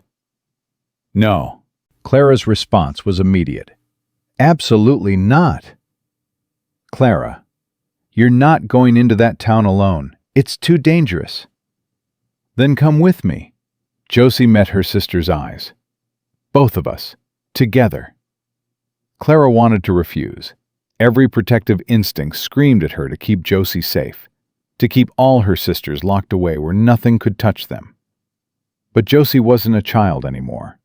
She was 18, old enough to make her own choices, old enough to fight for her own freedom. Emma and Lily stay here, Clara said finally, with Thornton and the others. Agreed. Clara looked at Thornton. Can you protect them, if something goes wrong? With my life. She believed him. Then we go tonight, while it's dark. We spread the posters and we get out before anyone knows we're there. Josie grinned. It was the first real smile Clara had seen on her sister's face in days. Finally, some action. They left at midnight. Clara and Josie rode together, saddlebags stuffed with the posters Emma had spent hours creating. Detailed sketches of Garrett's victims, lists of his crimes, evidence that had been locked in Thornton's study for 5 years. The ride to Dusty Springs took 3 hours. They approached from the north, where the buildings thinned out and the shadows grew thick. There, Josie pointed to the back of the general store. We start there and work our way in. They tied their horses in a draw 1/2 mile from town, continued on foot. The streets were empty. Even Garrett's men had to sleep sometime. Clara took one side of the street, Josie took the other. They moved in silence, nailing posters to walls, sliding them under doors, leaving them in every place where people would see them come morning. They were halfway done when Clara heard the voice. "Well, well, look what wandered into my web." She spun. Silas Garrett stood in the doorway of the Silver Dollar Saloon. He was fully dressed, despite the hour. His smile was the same one he'd worn at the auction. Cold, predatory, certain. "Miss Brennan, I had a feeling you'd show up eventually." His eyes moved to the poster in her hand. "What's this? Propaganda?" Clara's hand dropped to her gun. "I wouldn't." Garrett's voice hardened. 3 men stepped out of the shadows behind him, rifles raised. "You're fast, I'm sure, but not that fast." Josie appeared at Clara's side, her knife already drawn. "Let us go, Garrett. You've got bigger problems than 2 girls with papers." "Do I?" Garrett descended the saloon steps slowly. "What I see is the return on my investment. Finally." "We're not your property." "The law says otherwise." "Your law. You're bought judges and corrupt sheriffs." Clara's voice didn't waver. "That's over. By morning, everyone in this territory will know exactly what you are." Garrett glanced at the posters on the wall beside him. His smile flickered. "Interesting." He tore one down, studied it. "Very detailed. Thornton's work?" "Justice's work." "Justice," Garrett laughed. "There's no justice in the territories, Miss Brennan. There's only power, and I have more of it than you ever will." "Power doesn't last." "Long enough." Garrett nodded to his men. "Take them." The men advanced. Clara drew her pistol. Josie raised her knife. And then the night exploded. Gunfire erupted from the rooftops. One of Garrett's men went down screaming. Another dove for cover. Clara grabbed Josie's arm. "Run!" They ran. More shots behind them. Shouts. The thunder of hooves. They reached their horses just as riders appeared on the street. Not Garrett's men. Thornton, Harker, a dozen others. "Move!" Thornton shouted. "We've got them pinned!" Clara swung into her saddle. Josie did the same. They rode. Behind them, Dusty Springs erupted into chaos. Gunfire, flames, the sounds of Garrett's empire beginning to crumble. They didn't stop until they reached Thornton Ridge.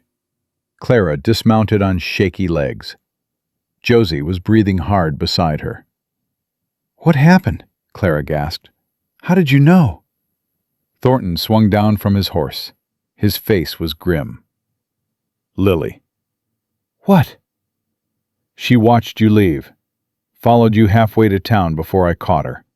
Thornton's jaw tightened. "She said she had a bad feeling, that something was wrong." "Lily did that?" "Your sister's got instincts. Good ones." Thornton moved closer. "She probably saved your lives." Clara looked toward the house. Lily stood on the porch, wrapped in a blanket, her small face pale in the moonlight. Clara ran to her, swept her into her arms. "You could have been hurt. You could have been killed." "I know." Lily's voice was muffled against Clara's shoulder. "But I couldn't let you die. Not when I could do something." Clara held her tighter. This brave, foolish, wonderful child who'd nearly gotten herself killed to save her sisters. "Don't ever do that again." "I won't promise that." "Lily." "You wouldn't promise either, if it was me out there."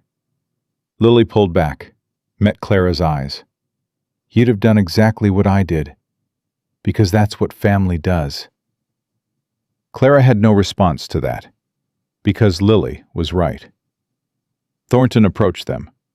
"We hit Garrett hard tonight, killed 4 of his men, wounded more, but he got away." "So it's not over?" "No, but he's weakened, scared, and by morning, those posters will be everywhere." Thornton looked at the eastern horizon, where the first hints of dawn were beginning to show. "The tide's turning." "What happens next?" "We finish it." Thornton's voice hardened. Tomorrow, we ride into Dusty Springs with every man we've got. We take the fight to Garrett directly. And if we lose? We won't. But if we do? Thornton was quiet for a moment. Then he reached out, took Clara's hand. Then we'll have died trying. And that's better than living on our knees. Clara looked at her sisters. Josie, bloody and fierce. Emma, waiting in the doorway with fear and hope battling on her face. Lily, small and brave and refusing to be left behind. She looked at Thornton, at this man who'd given them everything. Together, she said. We do this together. Together. They stood on the porch as dawn broke over Thornton Ridge, as the world turned from black to gray to gold. Tomorrow, everything would change. But tonight, they were alive. They were together, and they were ready. Clara leaned into Thornton's shoulder, and he let her. Josie sat on the steps, cleaning her knife. Emma had her sketchbook out, capturing the sunrise. Lily curled up beside Clara, already half asleep despite everything that had happened. This was her family, blood and chosen both, and she would burn the whole territory down before she let anyone take them from her. They rode into Dusty Springs at noon, 23 men and 2 women, rifles across their saddles, eyes hard with purpose. Clara sat her horse beside Thornton at the head of the column. Her sisters had stayed at the ranch despite Josie's furious protests. This fight wasn't theirs to finish. Clara had made that clear. You protect Emma and Lily, she'd told Josie before leaving. No matter what happens, you keep them safe. Josie had wanted to argue. Clara could see it in every line of her body. But something in Clara's face had stopped her. Come back, Josie had said instead. Promise me you'll come back. I promise. Now, riding down the main street of the town that had nearly destroyed them, Clara wondered if she could keep that promise. Dusty Springs looked different in daylight. The buildings were the same sun-bleached wood. The streets were the same packed dirt. But something had changed. People were watching. Not hiding. Watching. They stood in doorways and leaned out of windows. They gathered on porches and clustered at corners. Men and women and children, all staring at the column of riders with expressions that held something Clara hadn't expected. Hope. The posters had done their work. She could see them everywhere, nailed to walls, pasted on windows, lying in the street where the wind had scattered them. Emma's sketches, Thornton's evidence, 5 years of secrets exposed to the harsh light of day. They're not running, Harker said quietly. No, Thornton's voice was grim. They're waiting to see who wins. The Silver Dollar Saloon stood at the end of the street. Its doors were closed. Its windows were shuttered. But Clara could feel the eyes watching from inside. Garrett was there. She knew it in her bones. Thornton raised his hand. The column stopped. Silence fell over the street. Heavy. Expectant. Silas Garrett, Thornton's voice carried across the town. This ends today. Come out and face justice, or we'll come in and drag you out. Nothing. The seconds stretched. Then the saloon doors swung open. Garrett emerged slowly. He was still dressed in his fine gray suit, but it was rumpled now, stained. His dark hair was disheveled. His face was pale beneath its usual tan. Behind him came his men, not 30 anymore. Clara counted 15, maybe less. The posters had done more than expose him. They'd cost him half his army. Thornton! Garrett's voice was steady, but Clara could hear the strain beneath it.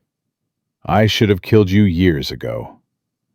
You should have done a lot of things differently. It's too late now. Is it? Garrett's eyes moved to Clara. You've caused me a great deal of trouble, Miss Brennan. You and your sisters. Good. Such fire. Garrett smiled, but it didn't reach his eyes. I can see why he's so taken with you. You remind him of his dead wife, don't you? That's the only reason a man like Thornton would risk everything for a woman like you." Clara felt Thornton tense beside her. "Don't," she said quietly. He's trying to provoke you." "I know." "Then don't let him." Thornton's hands tightened on his reins, but he stayed still. Garrett's smile widened. "Smart girl. Smarter than I gave you credit for." He took a step forward. "Here's what's going to happen. You're going to turn around and ride out of my town. All of you. And in exchange, I'll let you live." "No." "No?" Garrett raised an eyebrow. "You're outnumbered, Thornton. My men are behind walls. Yours are in the open. Do the math." "I've done the math." Thornton swung down from his horse. "Your men are scared. Mine aren't." "Scared?" Garrett laughed. "Of what?" "Of dying for a man who'd sell them out the moment it became convenient." Thornton walked forward, his boots raising small clouds of dust. "I've been watching you for 5 years, Garrett. I know every dirty deal you've made, every man you've betrayed, every promise you've broken." He stopped 10 feet from Garrett. "Your men know it too. They've seen the posters. They know that when this is over, the ones who stood with you will hang right alongside you." Murmurs from the saloon. Uneasy shifting. Garrett's smile flickered. "You're bluffing." "Am I?" Thornton raised his voice. "Any man who lays down his weapon and walks away right now gets to keep breathing. No questions asked, no charges filed. You have my word." Silence. Then one of Garrett's men stepped out of the saloon. He set his rifle on the ground, raised his hands. "I'm done," he said. "This ain't worth dying for." Another followed, then another. Within moments, half of Garrett's remaining force had abandoned him. They walked past Thornton's line with their heads down, disappearing into the town's alleys and side streets. Garrett stood alone, except for a handful of loyal men. His face had gone white with rage. "Cowards!" he spat. "All of you!" "They're survivors," Clara said. She'd dismounted too, moving to stand beside Thornton. "They know when to cut their losses." "And you don't?" "I'm not the one who's losing." Garrett's hand moved toward his gun. Thornton's drew faster. The shot echoed across the silent street. Garrett staggered backward, clutching his shoulder. His pistol clattered to the ground. "Don't," Thornton said quietly. "It's over." For a moment, Clara thought Garrett would surrender. His face contorted with pain. His remaining men had frozen, their hands hovering over their weapons, but not drawing. Then Garrett laughed. "You think this ends me?" Blood seeped between his fingers. "I've got connections from here to Denver. Judges, politicians, men who owe me favors. You might take this town, but you'll never." "Yes, we will." A new voice, female, strong. Clara turned. A woman had emerged from the crowd of townspeople. Middle-aged, gray-streaked hair pulled back in a severe bun. Eyes that held steel. "Judge Margaret Ashford," Thornton said.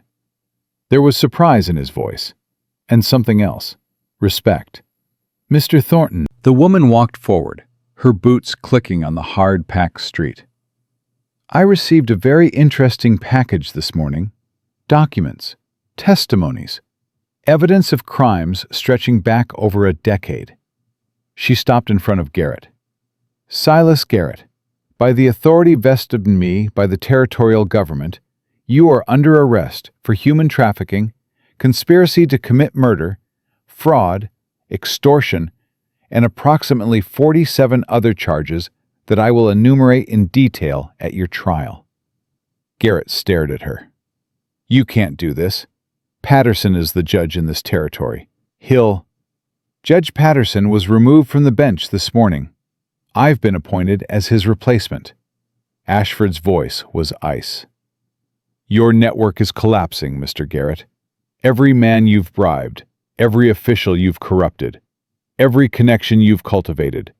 It's all burning down around you. She turned to Thornton. Your evidence was thorough, more thorough than anything the Territorial Marshal's Office had managed to compile in 5 years of investigation. A hint of approval crossed her severe face. Well done. Thornton nodded. What happens now? Now we take Mr. Garrett into custody. He'll be tried in Denver, where his influence doesn't reach. Ashford gestured to 2 men who'd accompanied her. Chain him. Garrett struggled as they seized his arms. You can't do this.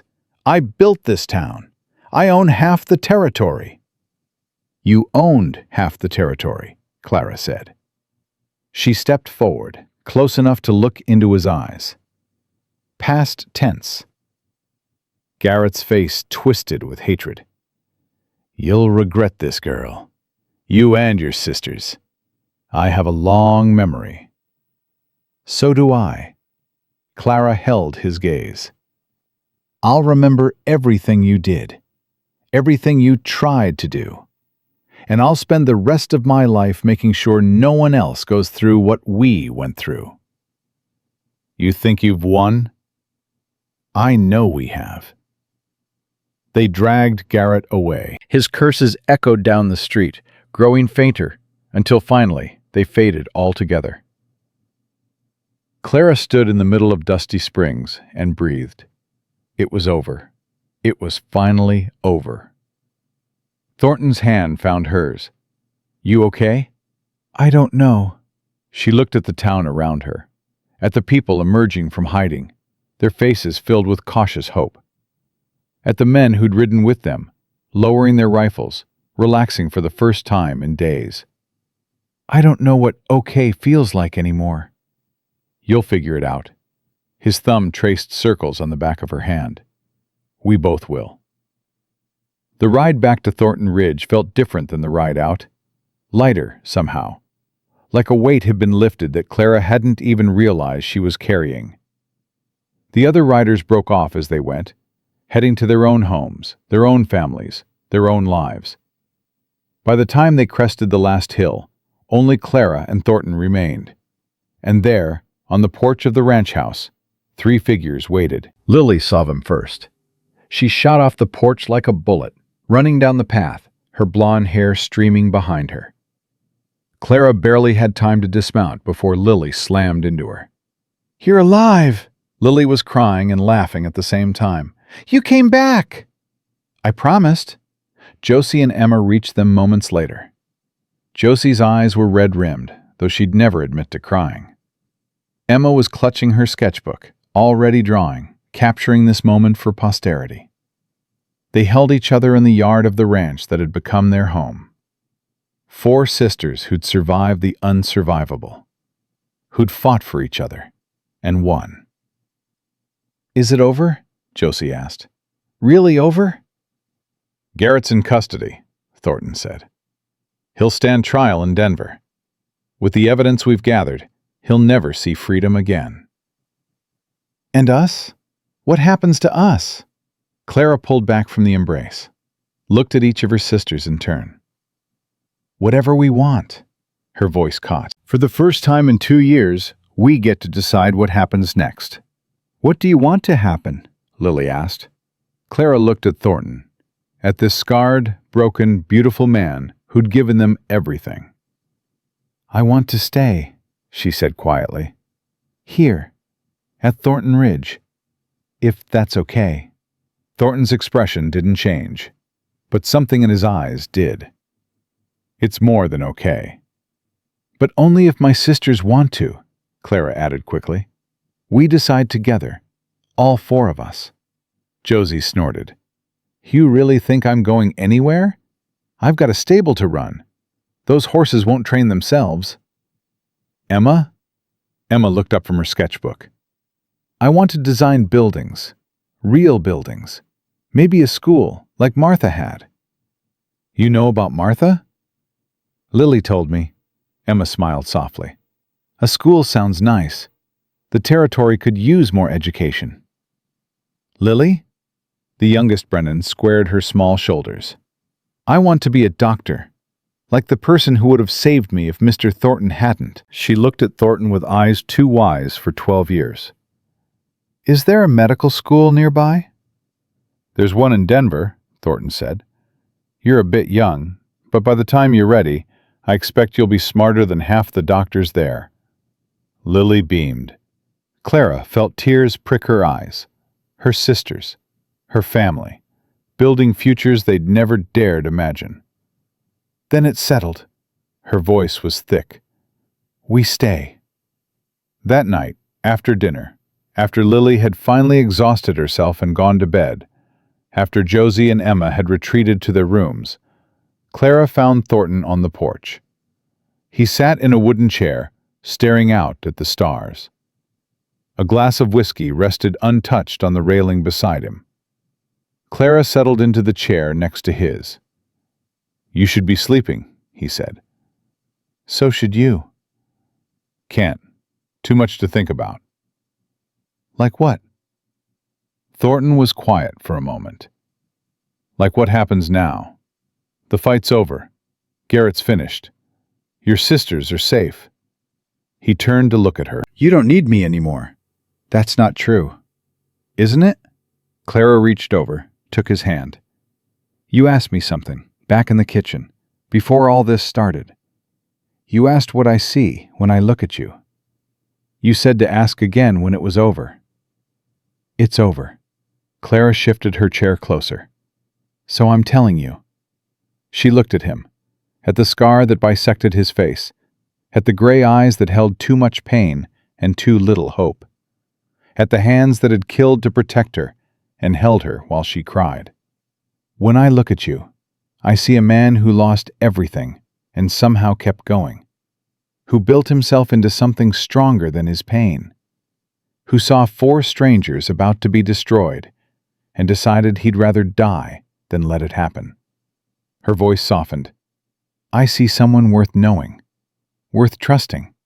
She paused. Worth loving. Thornton's breath caught. Clara, I'm not saying I'm in love with you. Not yet. It's too soon for that, and we both know it. She squeezed his hand. But I could be, given time, given the chance to know you without bullets flying and lives at stake. You want time. I want a future, with my sisters, with this ranch. She met his eyes. With you, if you want the same thing. Thornton was still for so long, Clara thought she'd misread everything, that she'd pushed too hard, asked for too much. Then he raised her hand to his lips, pressed a kiss to her knuckles. "I've wanted that since the day I saw you standing in Garrett's saloon," he said quietly.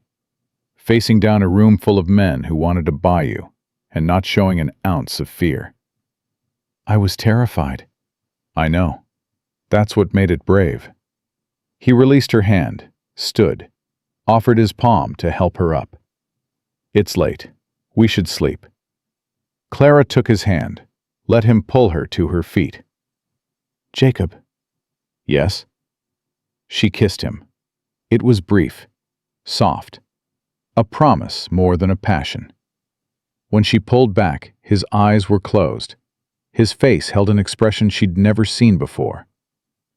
"Peace." "Good night," she whispered. "Good night, Clara." She went inside, climbed the stairs to her room, lay down in the bed that had become hers over the past 2 weeks, and for the first time in years, she slept without dreaming of loss. Spring came to Thornton Ridge like a resurrection. The snow melted, the grass turned green. Wildflowers erupted across the prairie in riots of purple and gold and red. 6 months had passed since Garrett's arrest. He'd been tried in Denver, found guilty of every charge, and sentenced to 30 years in prison. His empire had crumbled. His men had scattered. The territory was healing, slowly but surely, from the wounds he'd inflicted. Clara stood on the porch of the ranch house and watched her sisters in the yard below. Josie worked in the corral, training a young mare that Ezra had brought over last week. She had a gift with horses, Thornton said. a natural understanding of what they needed. The stable she'd built was already becoming famous across 3 territories. Emma sat under an old oak tree, her sketchbook open, designing what she called the new schoolhouse. She'd convinced Thornton to donate the land and Harker to raise the funds. Construction would start next month. And Lily. Lily sat beside Emma, medical books piled around her, studying with an intensity that made Clara's heart ache. She was 14 now, still too young for medical school, but she was preparing, learning everything she could, determined to become the healer she'd never had. "They're happy." Clara turned. Thornton had emerged from the house, 2 cups of coffee in his hands. He offered her one. "They are." She took the cup, sipped. "I never thought I'd see it. After everything that happened, I never thought we'd have this." "You earned it." "We all did." Thornton leaned against the porch railing beside her, close enough that their shoulders touched. "Ezra asked me something yesterday." "What?" "When I was going to make an honest woman of you." Clara choked on her coffee. "He said that?" "Exact words." Thornton's mouth twitched. "Apparently, the whole territory's been gossiping about us." "Let them gossip." "That's what I said." He was quiet for a moment. "But it got me thinking." Clara's heart stuttered. "Thinking about what?" Thornton set down his coffee, turned to face her fully. "We've had 6 months. Time to heal. Time to know each other without bullets flying and lives at stake." His gray eyes held hers. "I think that's enough time, don't you?" Clara's breath caught. "Jacob, are you?" He reached into his pocket, pulled out a small box. This was Martha's. Her mother gave it to her, and she gave it to me before she died. Said I should give it to someone worthy someday. He opened the box. A simple gold ring lay inside, worn smooth by years of love. "I think you're worthy, Clara Brennan. I think you've been worthy since the day I met you." He took her hand. "I'm not young. I'm not whole. I've got more scars than any man should, and more memories than I know what to do with." His voice roughened. "But I love you. I've loved you since you kissed me on this porch and told me you wanted a future.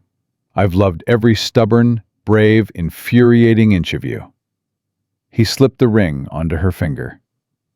"Marry me, Clara. Be my wife. Let me spend whatever years I have left loving you and protecting your sisters and building something that lasts."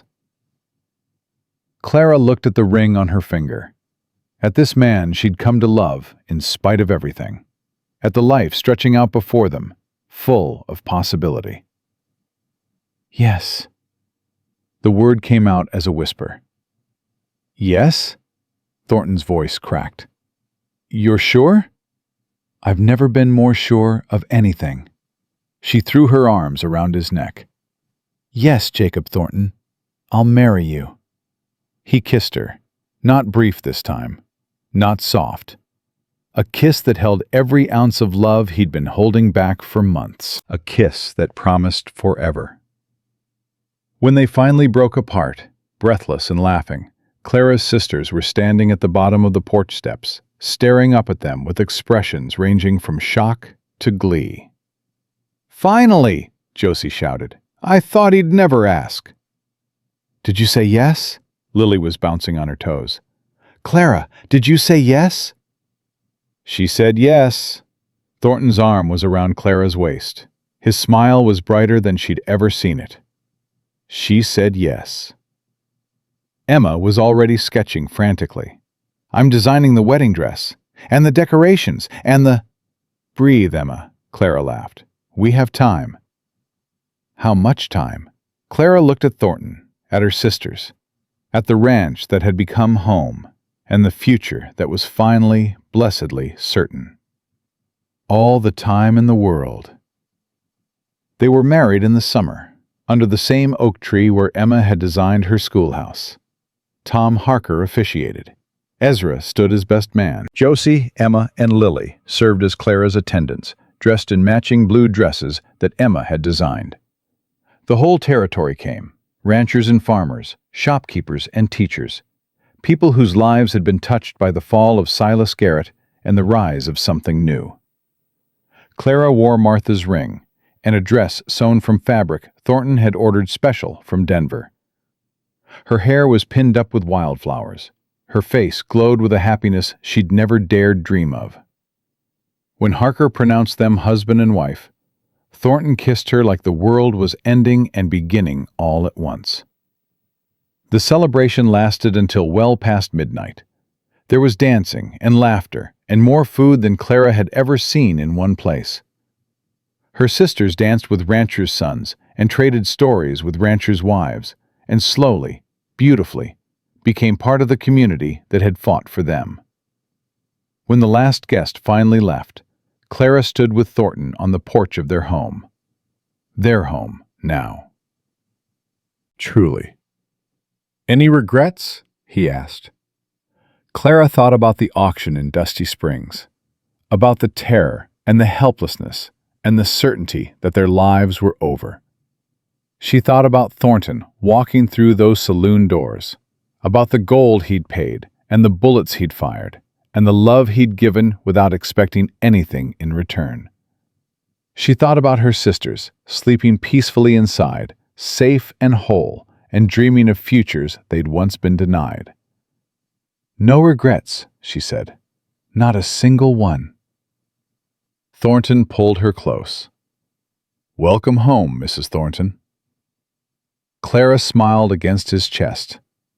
"I've been home since the day you saved us. I just didn't know it yet." They stood together as the stars wheeled overhead, as the night deepened and the world fell quiet, as the past finally released its hold, and the future stretched out before them, bright with promise. Clara Brennan Thornton had been sold like property, hunted like prey, and forced to kill to protect the people she loved. But she had survived. She had fought. She had won. And now, standing in the arms of the man she loved, surrounded by the family she'd protected, she knew one thing with absolute certainty. The Brennan girls had come to the frontier with nothing but each other. They would leave it with a legacy that would last for generations.